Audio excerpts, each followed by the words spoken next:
Thank you. You're very welcome, David. Well, thank you for the applause, but as Pope Leo already said, it's the applause at the end that count. So hopefully there'll be a few. Here it is. I'm going to give you an overview of my perception of what works in 360. Now, my perception is built on starting 360 feedback so long ago in the dark ages. When we collected data, we were programming it in DOS. And we had to hand enter every survey. And we used to send them out color-coded. Direct reports were blue, self were yellow, orange were boss, and it always got confusing. And trying to read some of the handwriting for the notes, for the comments, was impossible. So I've been doing this for a few weeks. And I would like to share with you some of my key learning from this, because I believe that many people are misled in what they're doing 360 with, and I've seen disaster. So I will talk about stories of events that have happened and share some anecdotal stories. It doesn't advance. We have a problem, Houston.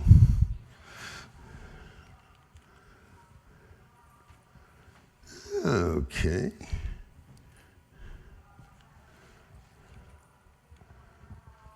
Gentlemen, it's not working.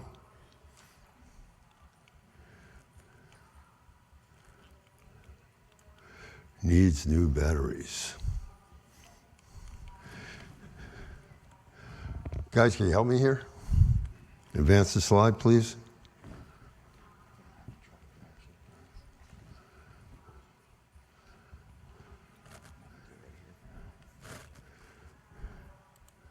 Okay, I'll have to do it from there. Thank you.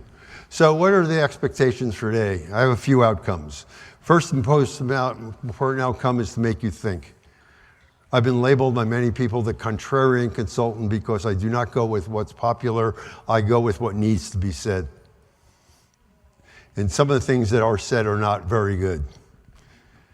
And therefore, what I'm going to do is give you my perspective based on years of work and years of research. I'm going to explain why 360 feedback has certain things, but most importantly, why it has to align to your corporate values and to your behaviors for success within your organization.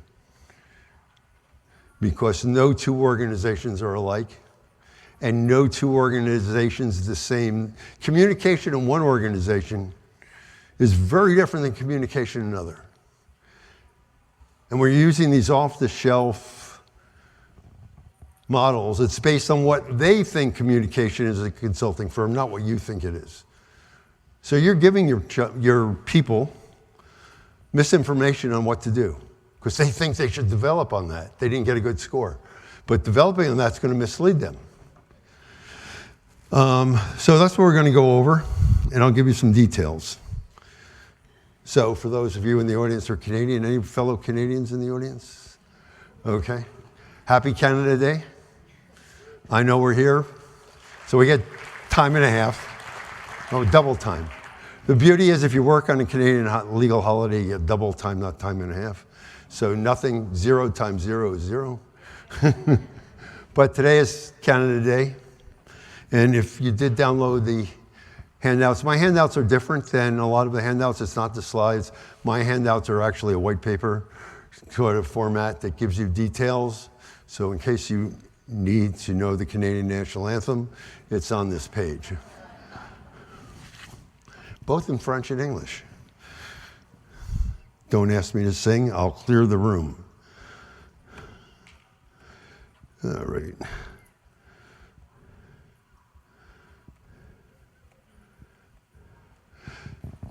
So, speaking with a person next to you, I'd like you to answer the following questions. What is your company's purpose for using 360 feedback? Do you think the purpose is accomplished? Why or why not? Why does How does the individual receive the 360 report? That's an important question. Do they receive it from a consultant? They receive it from their boss? They receive it from HR? They receive it as a PDF and as an email? How do they receive it? What is the feedback receiver required to do with it besides throw it out? And what is your scale, 5, 7, or another number? Give you a few seconds and then I'll just ask for people to call out answers. And those of you online, please use the chat. Talk among yourself for about 3-4 minutes.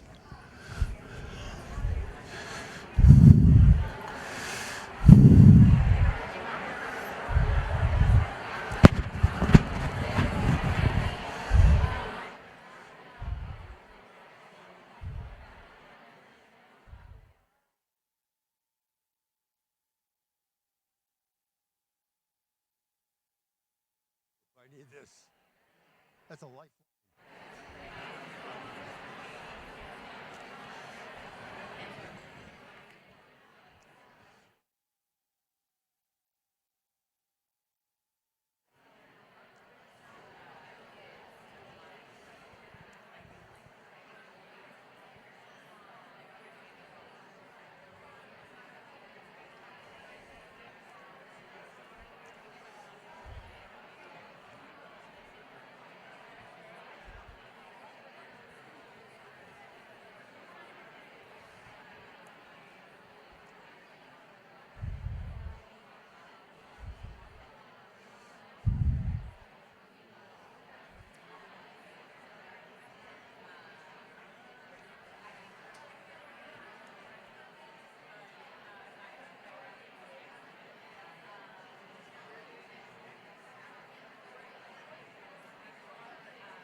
Okay. Could I have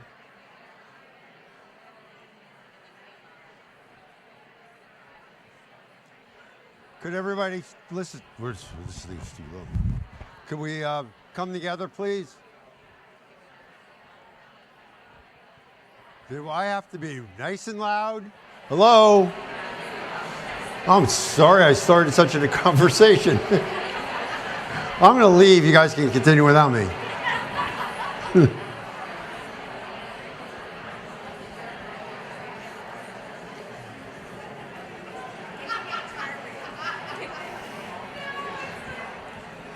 It always works in high school. You just shut up as a teacher and they pay attention. But I guess they're now beyond high school.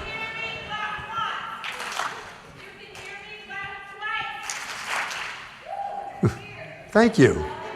They're all here. Wow, didn't know I started such an interesting conversation. Hopefully it was on topic. So, in the back of the room there, since you thought you'd get away with this, somebody from the back of the room, answer question number 1. What is your company's purpose for 360 feedback? Come on. Development. Anybody else? Growth. Growth meaning what? Development?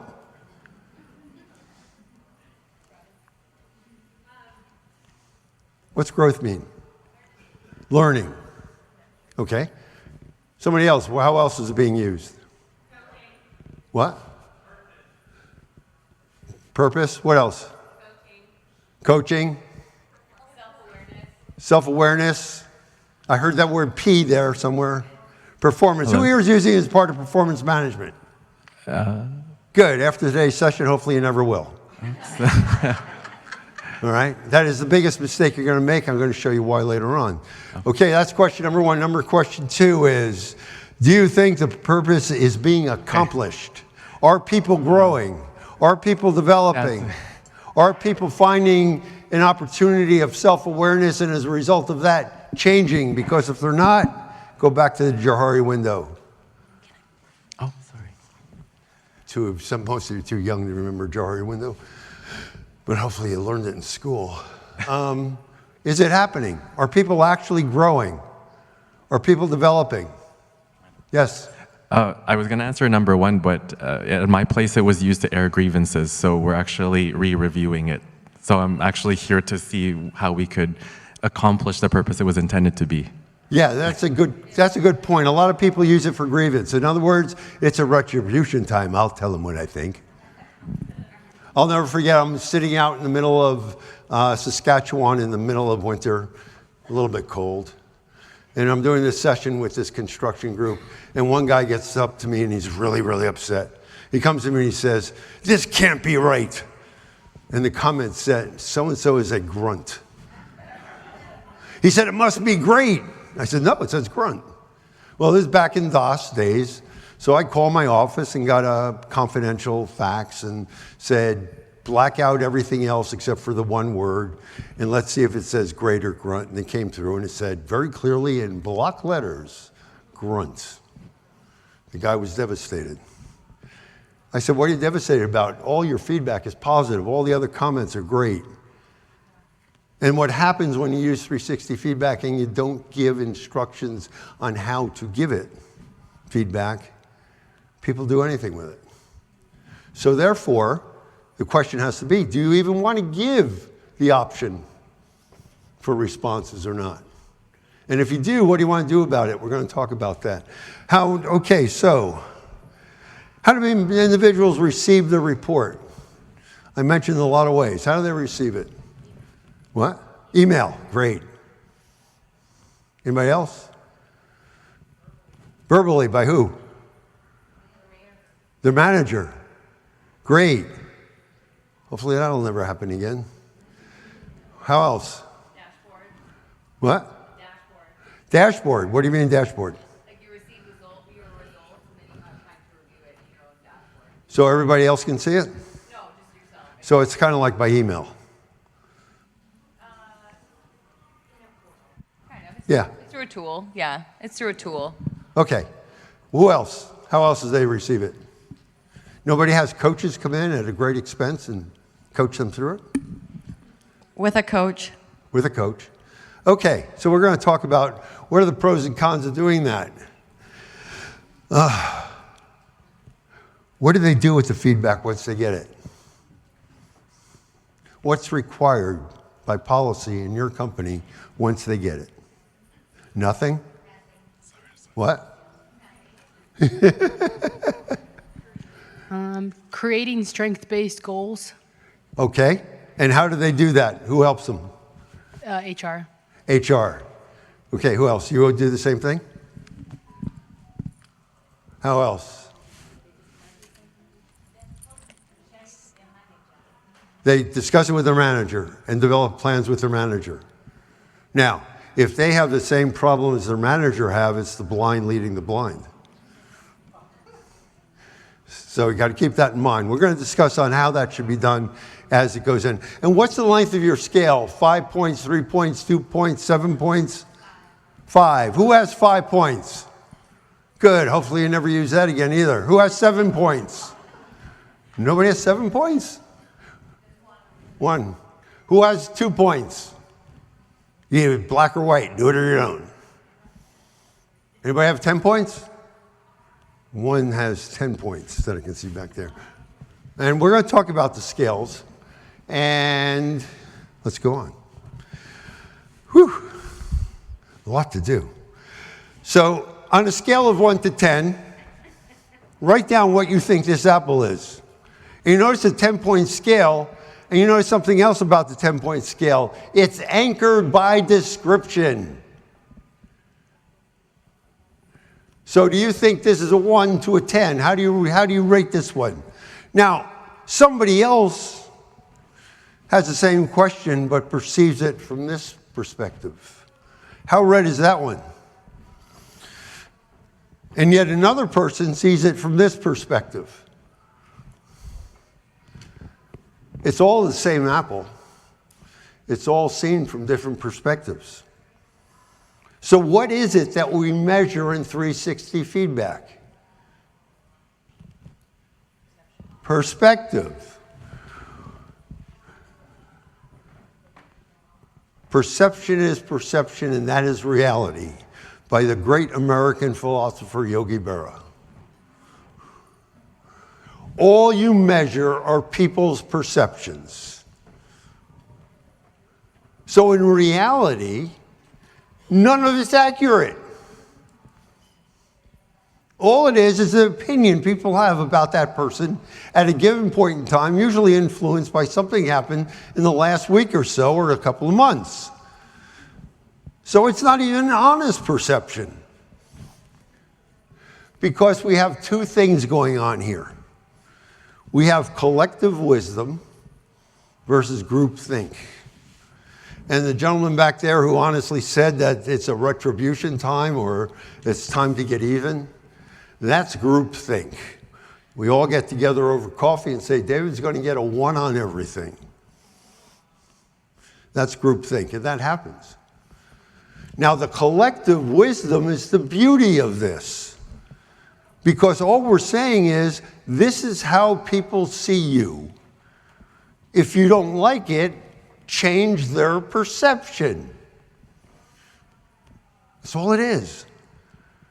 So when I was in education many moons ago, I used to have a superintendent of schools that got angry at me every year because I overspend my budget, thinking that kids should get a good education. So I would spend on it what they needed, the teachers needed. In the third year, he comes to me and says, my grandmother used to tell me a story. If one person says you're drunk, you can ignore it. If 2 people say you're drunk, you might want to pay attention. And if 3 people tell you you're drunk, lie down. It's all about perception. And you have to ask the question. If you got a 4, and the standard deviation score, which hopefully you're giving them, is a 1.0, it means it's or 0. It means it's perfect. It means everybody perceives you this way. If the standard deviation score is spread out, it means some see you this way and others don't. Why do some see you this way and others don't see you? And the power of doing this by groups is your direct reports might see you doing all the right behaviors, but your peers mark you very low. And I asked one manager, why do your peers perceive that you don't behave with them correctly or as desired? And he said, because I don't like my peers. And I said, and they know it. So it's very important that you are able to give a standard deviation score. Never a score from an outside company, a norm from an outside organization. They didn't have the same survey. They don't have the same culture. They don't have the same business plan. And there's a misconception here with those outside norms. It's not even the same industry. And if somebody gets a really low score and the norm is really high, they think they got to work on it. And in fact, that's the one behavior, if they did it, they'll get in trouble. They're already behaving correctly. Strengthen it. By the way, did you ever see anybody get a perfect score, 5 out of 5 on everything? No. I've never seen that either. So everybody has opportunity to develop based on people's perception on how they're behaving. So here's a really interesting point, especially if you're working with engineers. God bless you if you are. Engineers like things that they like 15th decimal points. So, reliability versus validity. There's a big difference. Reliability means that the feedback is consistent. In other words, I can rely on this feedback because these scores have tight standard deviation scores and they're very similar to each other, which means all of them thought I was drunk, I should lie down. So on the other hand, what's validity? Validity is the accuracy of its predictability. 360 has zero validity, it has reliability.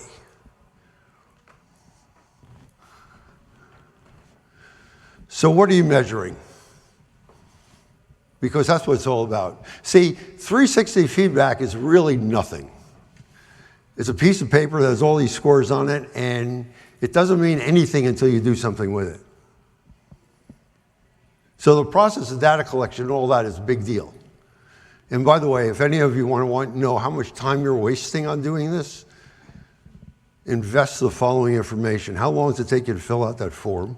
How many people are filling it out? Multiply that and find out that you are spending 40,000 people hours doing 360 feedback reports.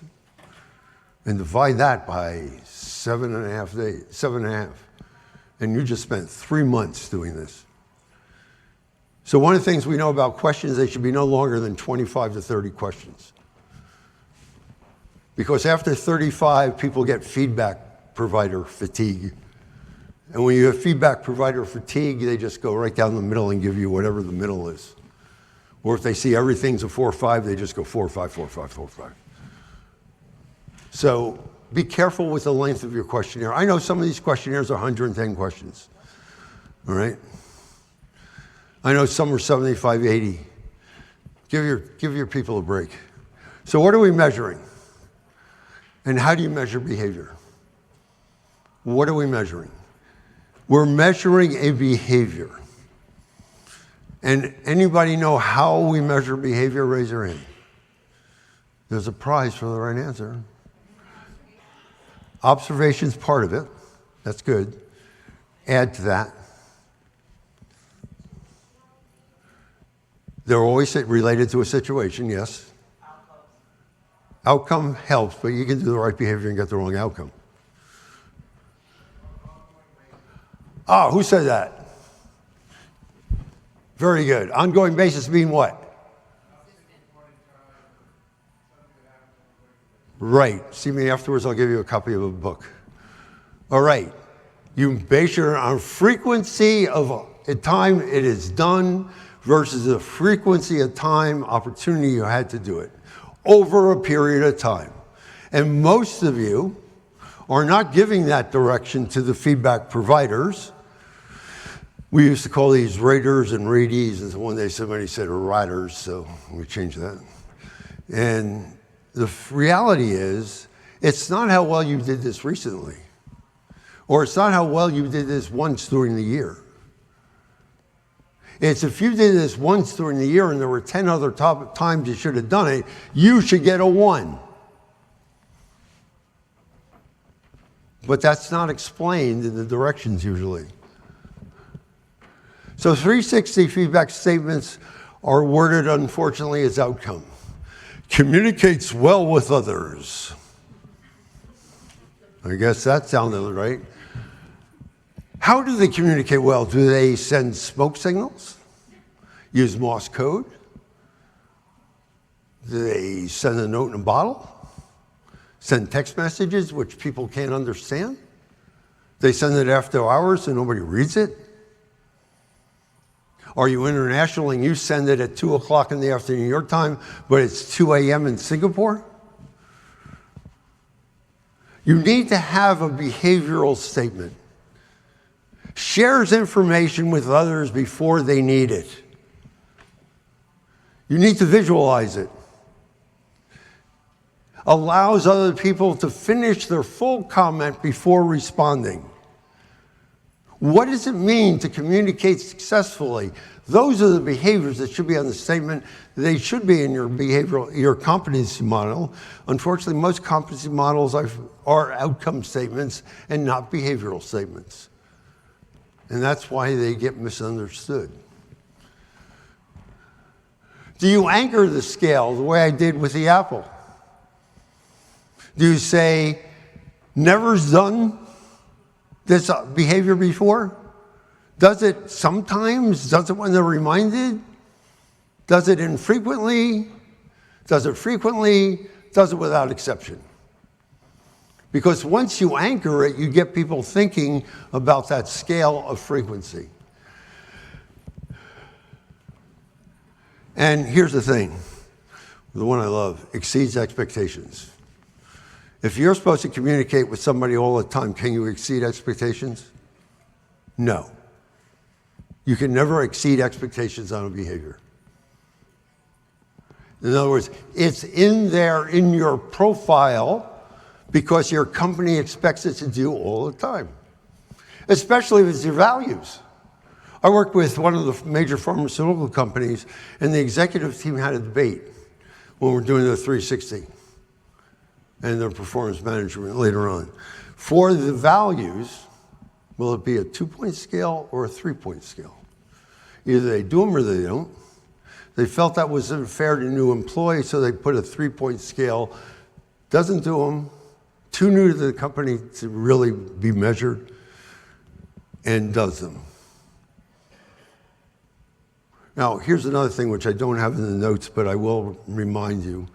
If somebody's giving somebody feedback, we know that they are not knowledgeable of that person unless they work with them directly for 3 months. So if you are asking people to give feedback, they must be working with that person for at least 3 months. And if they used to work with that person, so you think they can give you feedback, as soon as they have a new manager, they forget about the old one or glorify the old one because the new one's so bad, or vice versa. They like the old one, but the new one's so great, they forgot about some of the things the old one did. So some organizations use a 6-month window. I say a 4-month window. So there are 10 different scales that I thought of that people use for 360 feedback. Now, a lot of research has been done on this, and this is why I said don't use a 5-point scale or 7. In a 5 and 4-point scale, the average score is 3.5 with a standard deviation of plus or minus 0.6 or 0.8, which means all the feedback's the same. There's no differentiation. That's why you need to have differentiation in the scale. So there are 4-point scales, 5-point scales, 7-point scales. My favorite, 10-point, because it gives you granularity. All these are in the notes. You can download them. So here's who uses a scale like this on a 5-point scale. Right? You see how somebody can get misinformed by using this scale? Because you don't know what outstanding means. Does outstanding mean they do it 80% of the time? Over 80% of the time? Or did they do it last week really well? Here's another scale which is frequently used. Disagree to strongly agree. About what? Oops. And here's how I do a 10-point scale. Does not use the behavior when required, uses behavior when reminded, frequently uses the behavior, frequently uses behavior, infrequently, frequently, most of the time, mentors others. Now, I did the mentors others a number of years ago because basically anybody who's studied education, this is the educational scale. From not knowing to learning to doing to teaching. So if you're good enough that your boss has you mentor others to do it, well, then you deserve the 10 because you probably do it all the time. So what are the issues? I'm going to give you 10 issues. I'm going to go through this fairly fast. I'm here till tomorrow. Meet with anybody individually if you want to or after the session. So here, if you have 3 of these or more, you probably have an issue with your 360 feedback, in my opinion.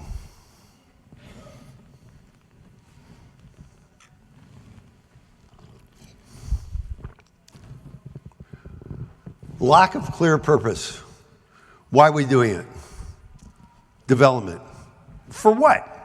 Make you a better person, a better husband, a better spouse, a better wife, a better girlfriend, boyfriend?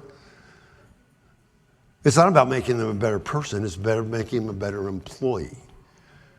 But for what purpose? Why are we doing this? Are we doing this because my boss read a Harvard Business Review article on it, or heard at a conference somebody else is doing it, and therefore he wants to do it, or she wants to do it? Or are we doing this because we really genuinely care about our people and want to help them develop and be successful so we can meet our business plan, if not exceed it? Are we doing it because one of the 3 major reasons people leave organizations is they feel they're not getting development opportunities? And are we doing it in order to build development opportunities for people in the organization? Great reason, probably hit retention really hard. So, purpose. Now in my notes, if those of you who've downloaded notes, you'll notice there's an entire page of information about this. Bait and switch. I love this one. We say we're doing it for one reason, and we wind up doing it for another. Now, if there's ever been a right-sizing, reorganization, workforce adjustment, or whatever you want to call it, after a 360 within 6 months, you killed any chance of doing 360 again. Nobody will trust it because everybody who got low scores on their 360 are gone. And so therefore, you've got to be very careful that you're going to stay the plan. Things can't change. Purpose is purpose. When you communicate the purpose, you need to be true, honest, and transparent. You encourage your 360 feedback to be what it is and not something else. Some people exclude key holders. Now, here's a very interesting story.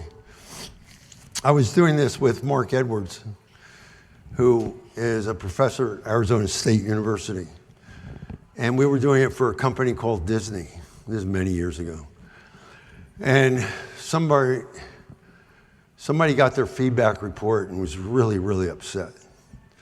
And the reason they were upset is that Disney, being a paramilitary organization, had their managers choose who gave them feedback. Wrong. Don't do that.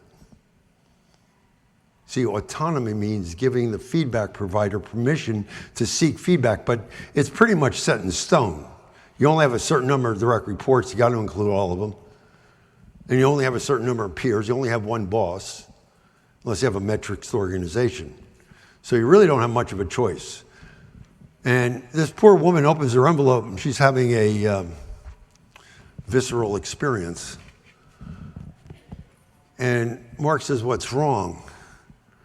And she said, "My boss hates me and picked people to prove it to me." So she was rejecting the whole thing. So we said, what about if we redid it for you, the whole group? And you get to pick, everybody gets to pick their own people. The management team that was leading this agreed to that. She opens, and what happened was confidentiality of who gave the feedback is clearly protected, and people got used to that. She opens the feedback and her scores are lower. And we asked some of her feedback providers why, and they said, we knew that it was anonymous, we knew it was confidential, and we knew that she needed to hear this. She got that message. A number of years later, I was at a conference in Disney. She was still there. We met for lunch, and she gotten 2 promotions since then because she actually paid attention to it and didn't get defensive over it. She paid attention to the fact that this is how others perceive them. And this is really great. If somebody does get upset about their feedback, it's not about you. It's about how they perceive you. All you have to do is change how they perceive you. Usually calms people down right away. So you've got to have your key stakeholders. And again, those stakeholders should be somebody that has knowledge of working directly with you for at least 3 months.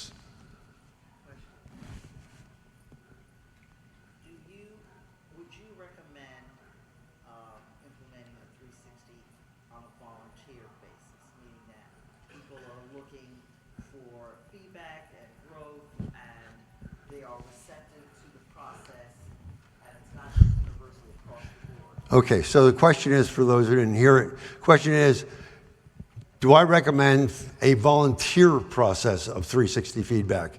That if somebody is interested in doing it, they can do it, as long as you have policy in place that address all of these issues. All right? There are companies that do that. You can do it voluntarily. Nobody in the organization sees your results, and you do with it what you want. That's not necessarily the way I would recommend doing it. And then there's others, which you'll see later on, which would blend into doing that approach that I would recommend. Good question. Thank you. Do a pilot, damn it. Now, I was working with one of the largest banks in Canada, and they decided, this is many years ago, and they decided they want to do 360 feedback. We just finished writing their behavioral profiles. They want to develop it, and we decided to do a pilot. So they budgeted 100 people to go through the process. Here's the problem. This is before emails. The CEO decided he wanted to be part of it to role model that it was safe, it was trusted, and we should be doing it. When the people in Vancouver heard that by telephone the next day, they said, we're not in the head office. We didn't know that. We're being left out. We don't want to be left out. Pilot expanded to 300 people. All right? If you are going to do this, we talk about leaders lead by example. Make sure that you have the person who's the head of the group, the division, the company, being part of it. Lead by example. All right? But do a pilot and learn from the pilot what needs to change. I'm going to talk about that in a second. Lack of statement specific to your culture. This drives me nuts. And somebody in the audience, who shall go nameless, is doing a survey now, and she said, we're including our values. And I said, great, are you including them behaviorally? She said, no, never thought of that. I said, uh-oh, how do they know what to mean? Because not everybody interprets your values, if it's not behaviorally defined, the same way. The reality is, respect in one group doesn't mean respect in the other. Trust for some people is not trust for other people. If you don't define it behaviorally according to the authentic values of your organization, behaviors of your organization, people are going to mark it any way they want. So you need to be able to say, not what are the values on the wall, that's wall decor, but what are the authentic values that drive success in our organization? What are the strongly held beliefs that are emotionally charged, resistant to change, and applied to everybody universally? What are the ones that differentiate the highly successful from the successful employee? Those statements need to be in there. Generally speaking, I don't think you need more than 4 or 5 statements for each value. Maybe only 2 in the survey. but they need to be in there. Don't put your values there in some Hallmark card definition of what it means. It sounds great, but it means nothing, and it takes away credibility from HR because everybody knows it means nothing. So make sure your values are part of it, and make sure that your behaviors, everybody I asked, I said, how are you doing a 360? And I said, can you put in your own words? Everybody said yes. Use your own behavioral competency model. That's what you want people to develop. That's what you want them to do more frequently than less frequently. So use your own. So here's the things that traditionally are talked about when you do 360. Autonomy. What does autonomy mean? Autonomy means that I, the feedback receiver, get to choose who gives me feedback. Not my boss, not HR, not some AI algorithm. And if the organization says it's your direct reports, it's all your direct reports, not the ones you think like you. If it's your peers, it's all your peers. So be able to do the autonomy piece. Some people do customers, internal customers, external customers. That's fine. Give them the autonomy to choose those. Confidentiality. And this is where some of you run into a problem. Confidentiality means I see my report first, nobody else does. I control my report. I control who gave me feedback, and I control my report. How many times have I heard people get their feedback, their boss sees it and says, gee, I never realized you were such a jerk in that area. Maybe I gave it too high a review. Maybe I overinflated because I like you. Or on the other hand, I can't see why people mark you so well at that. I think you don't do that at all. And then there's this whole argument about if I do it or not. Do not let the boss see the feedback. It's like telling a jury, forget that. You've all seen that in Law and Order. It doesn't work. Once it's said, it's said. Because the person, confidentiality and autonomy come with control. I have control over the process. And if I don't have control over the process, I don't have ownership of it. And if I don't have ownership of it, I can blame others for giving me this feedback because they don't know me. So be careful about that. And I'm going to show you in a second why there's a way of dealing with that properly, I think properly. And this is it. There's a story in the Bible of Isaac who goes out in the desert and he has a fight with an angel. And at the end of that fight, what happens? Nobody knows? He changes his name to Israel. Why does he change his name to Israel? Because he had a revelation, he had a realization, he had a struggle with his identity. And if your direct reports don't have that struggle with their identity, that report means nothing. Don't give them some computer printout that says, here's your development plan. Or as one major insurance company now in Boston is putting it into a chatbot saying, what's the development plan? The chatbot doesn't know what their objectives are, doesn't know what they've been working on, doesn't know anything. And you have to, I talked to the person who's in the VP who's working on this. They said, we figured out you had to ask the chatbot about 40 questions in order for it to print out something that's fairly accurate. And that's time consuming. So here's what I recommend. What's the purpose of the feedback? Everybody said development, growth, being a better employee, having the behaviors that generate better connection, better results. I know as an educator, you're not going to change more than 2 behaviors at a time if you're lucky. You ever try to have children and get them to change 14 behaviors on the same day? If you change one, you might be lucky. It might take 2 years, it might take a week, it might take forever. Or if you ask my wife, it takes forever. Don't tell her I'm aware of that, please. The reality is, if I don't struggle and wrestle with the information I've received, I don't own it. So here's what I recommend. You have a requirement, a policy.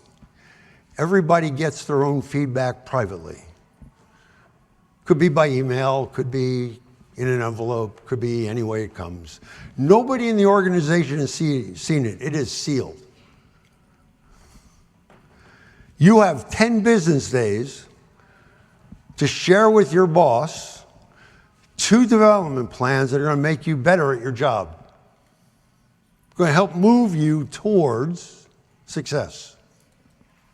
The boss, by policy, cannot ask you to do something else, even if they wanted you to.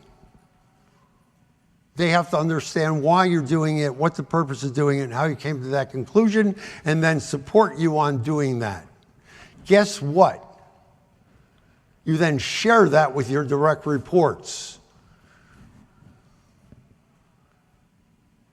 Anybody familiar with Marshall Goldsmith's coaching process? The idea in his coaching process is the same. It's about accountability of everybody involved in the process. Because if I share that with my direct reports and I built it off of what they're saying, I'm doing 2 things. I read the report, thank you for the feedback. I paid attention, and I'm going to build a program to help be better perceived by you.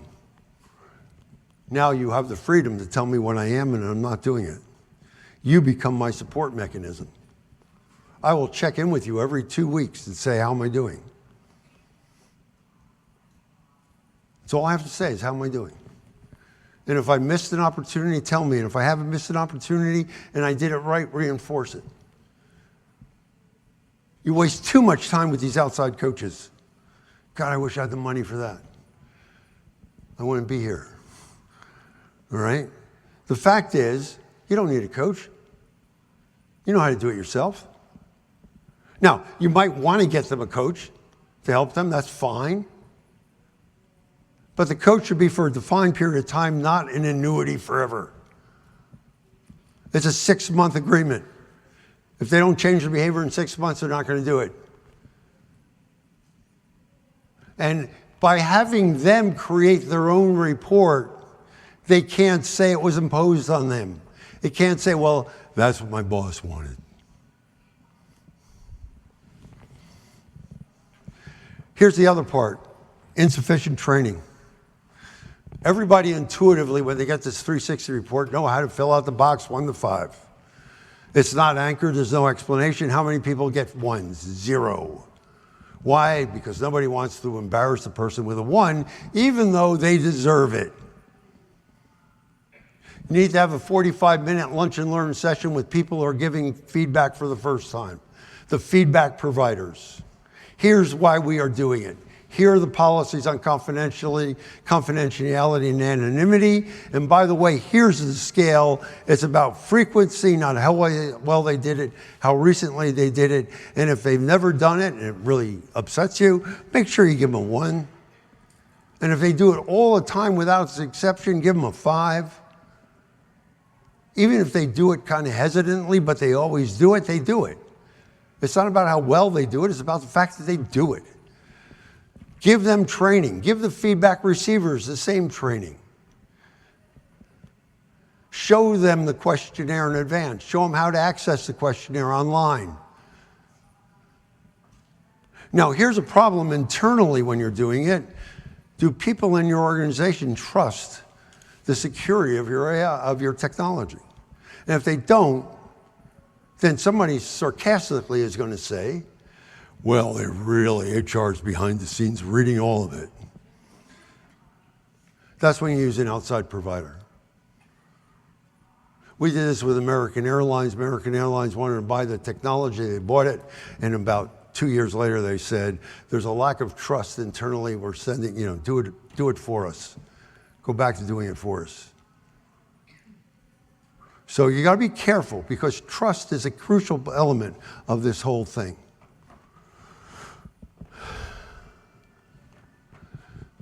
So, aggregate scores. Do you do aggregate scores? In other words, have you said everybody in this division, everybody in the company, this is the aggregate score for this round? Has the aggregate score increased from last time? Has it increased in certain groups but not in others? And then you got to find out why. Because if you don't inspect it, it ain't going to get done. Don't assume it's working. Don't fool yourself that it's working. Do an after-action review at every point and develop follow-up plans. How are you going to follow up? Having external norms. Well, there's Volkswagen, there's Toyota, Ford is in there somewhere, Kia. They're all different companies, but they're all using the same form, let's say, off the same company, but their behaviors. I will tell you right now, having worked in the automotive industry as a consultant, Ford is very different than GM behaviorally for the employees. There's a reason that Ford met found on road dead. All right? When Ford first started and was doing really well, it was first on race day. But they haven't been first on race day in a long time. So you can't even say just because, if a consultant says, and we have 450,000 companies using our 360 instrument, great, go somewhere else. We want to use an instrument based on us, and we want to create norms out of our own aggregate scores. Outside doesn't matter. We are not them. They are not us.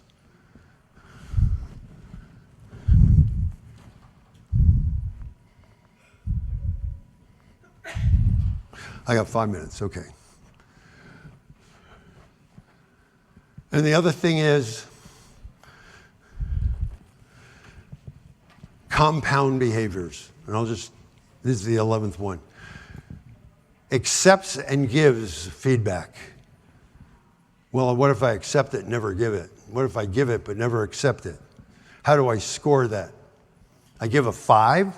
Well, no, I should probably get a 10 on gives feedback and a 0 or a 1 on receives feedback. So make sure you don't have two behaviors in the same statement because that becomes a real problem. In the handout notes, there's significantly more information on that.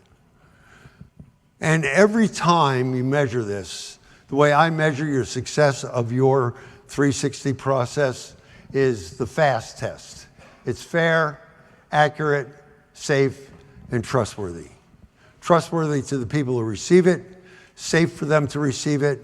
It's easy to do, it doesn't take a lot of time, and therefore it's fair because it's measuring things that I need to be successful in the organization.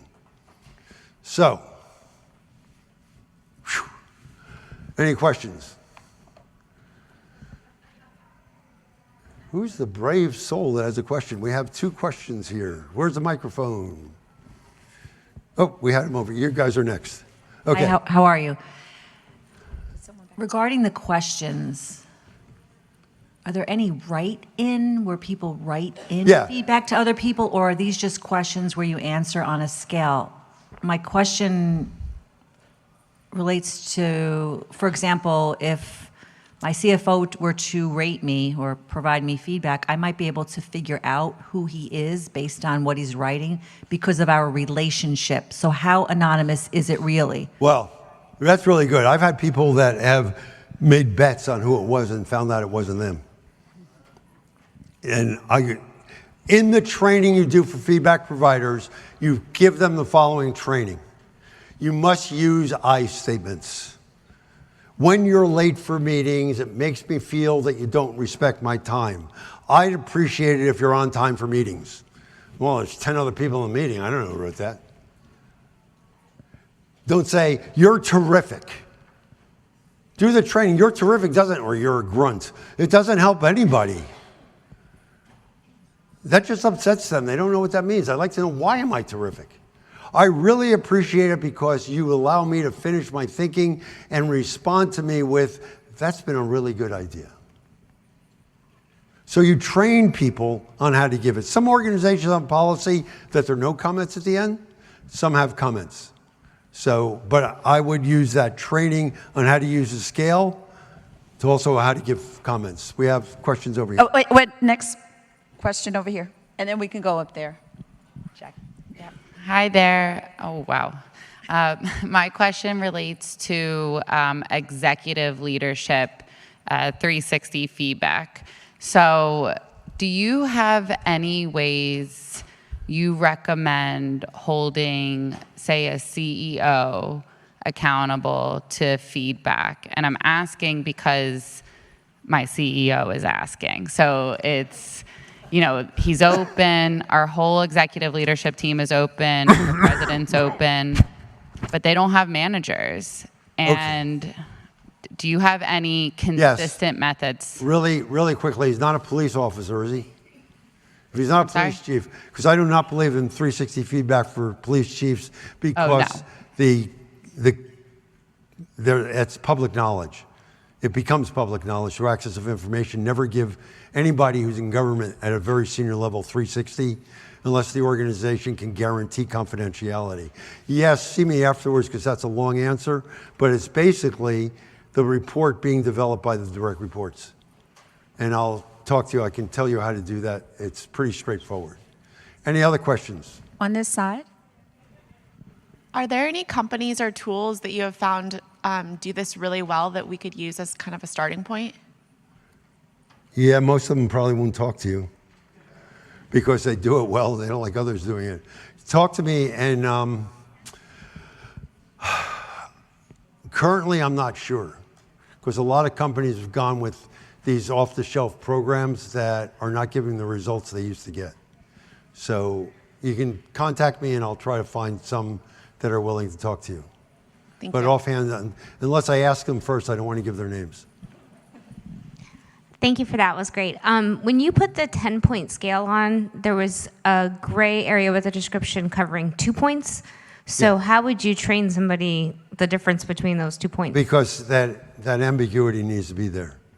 That's why when you give a 5-point scale, somebody says, can I give a 3.4?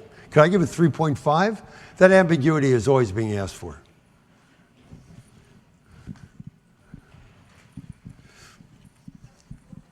Okay, just a very quick question regarding the autonomy and confidentiality aspect.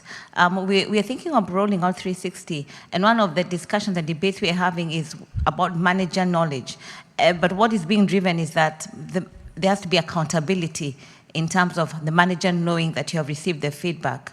So how would we respond, how would HR respond to that kind of position from managers? I would say this, if you follow the process that the manager receives the development plan, then it's the manager's responsibility to help that person make the development plan successful, to provide the support, the resources, the time for them to act on the development plan. Because what really matters in the end is the person's change their behavior. It doesn't matter what behavior it is, and a lot of these are very closely related. You can pick A or C, it doesn't matter. So they're pretty much the same. So I would suggest in that case, yes, the managers will know the development plan. The managers cannot change the development plan, but once the development plan is there, they can help them strengthen it, they can help them focus it, and they have to provide the time and resources for it, but not see the whole report. Okay? We have another question over here if you're willing to take another one, David. I'll take it. Okay. I have nowhere to go. No, actually, I do at 12:15. I got plenty of time. Go on. You mentioned decoupling Yes. 360s from the performance management process. How would you recommend? I would say stop it immediately. It's not about, I say if you do 360 and performance reviews, do them 6 months apart. And say the 360 is to help you focus on those things that you can develop so you have a successful performance review. But the 360 results are not directly correlated to your performance review. Does that make sense? All right? I hope that was helpful. We have another question? Hello. Just a quick question regarding cadence. What do you think is a best practice regarding the cadence of those 360 surveys to allow teams to be able to implement the feedback? I would say at least a year. Some organizations do it every 18 months. Some do it 24. I'd say the first time you do it, it should be 12 months. Then you do that after action review. And you say, have people develop? Do they need more time? Do we need to give them more support? Do we have to hold managers more accountable? What is it that we have to do? And then decide on how frequently to do it. But I'd say in the first year, do it, because they're hoping that you forget about it or the budget gets changed and you can't do it. All right? So they're thinking, well, I'll do it, but like everything else in our organizations, things change. It's a fad. It's going to go away. So you got to have a pre-plan that it's not a fad, it's not going away. Otherwise, those that really struggle are just going to wait. They're going to duck and put up the white flag after it's gone. So that's what I would recommend. Awesome. We have another question, David. Yes, hi. You talk a lot about anonymity, and confidentiality. A couple of years ago, we read the book about radical candor, where we are teaching our workforce or talent to be able to give feedback on the moment, even if it's harder, and to how to have the hard conversation with a respectful way. So I'm curious to see, what do you think about being able to teach our people to be able to give that feedback on the moment and not always hiding behind anonymity? Sorry, that's a hard. I would applaud it, but I would train them carefully in feed forward and not feedback. Feed forward, I've been doing feed forward for 30-something years. And feed forward, if it worked, when it's done right, it's phenomenal. I saw one organization I just did with the executive team. They were so successful with it, their direct reports wanted it, and it changed the whole strategic plan and business plan. And the company that they thought was going to go broke is now not going broke. So because they were able to get a lot of innovation to percolate to the top. So train them not on difficult conversations. See, you don't want to have conversations. Conversations are two ships in the night to pass each other. Well, you want to have dialogue. Dialogue is an equal exchange of equals. And that starts with feed forward. Any other questions? Yes, we have a question back here, David. Now you better charge Sherm extra money for this. Go on. Good morning. They don't pay me anything, so here I am. I don't know how familiar you are. I don't know, what people pay attention to in the news with what's going on with federal employees. With what employees? With federal employees. Oh, I have a feeling I do. Okay. So I did work with the TSA before this whole happened. Okay. And with Homeland Security. Oh, okay. I work for the Department of Defense, and I am new in a workforce development role. We are looking into and almost ready to purchase 360 leadership feedback from OPM. And I'm concerned that with what's going on right now, that having a feedback presented by OPM, I don't know if that's That'll be a completely the wrong. disaster in the happening, waiting to happen. Thank you. That'll be a disaster waiting to happen. Okay. Because remember, DOJ has access to that information. That's what I was wondering. And so I'm thinking the only other option I probably will have is to create something myself. And I don't know if that's wise either. I'm not sure that's wise either. What I recommend is to put together a committee. Okay. And you always do a policy committee before you start this. And that policy committee includes people who receive the feedback and people who are giving feedback but not receiving it at the different levels of the organization. And you go through a list of about 50 questions. How long is the survey? What's the survey about? Who sees the survey? How's it controlled? How's it given out, et cetera, et cetera. And you might find out during that policy setting session that the best policy is not to do it. People, if there's no trust, and I would say, having worked with that department, that's specifically the department I work with at Homeland Security, the OD team that doesn't exist anymore, they all resigned for a reason. None of them got transferred. Oh, okay. All right, and they were all long-term employees. So talk to me privately about that. I can give you more information. Thank you. All right. Any other questions? Thank you all for your time. I appreciate it. All right.